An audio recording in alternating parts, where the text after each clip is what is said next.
Chapter 6. That night the king could not sleep, so he ordered the book of the Chronicles, the record of his reign, to be brought in and read to him. It was found recorded there that Mordecai had exposed Bigthana and Teresh, two of the king's officers who guarded the doorway, who had conspired to assassinate King Xerxes. "What honor and recognition has Mordecai received for this?" The king asked. "Nothing has been done for him," his attendants answered. The king said, "Who is in the court?" Now Haman had just entered the outer court of the palace to speak to the king about impaling Mordecai on the pole he had set up for him. His attendants answered, "Haman is standing in the court." "Bring him in," the king ordered.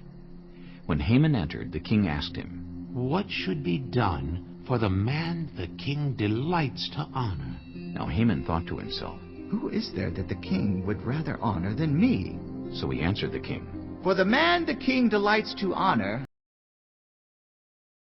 have them bring a royal robe the king has worn, and a horse the king has ridden, one with a royal crest placed on its head. Then let the robe and horse be entrusted to one of the king's most noble princes.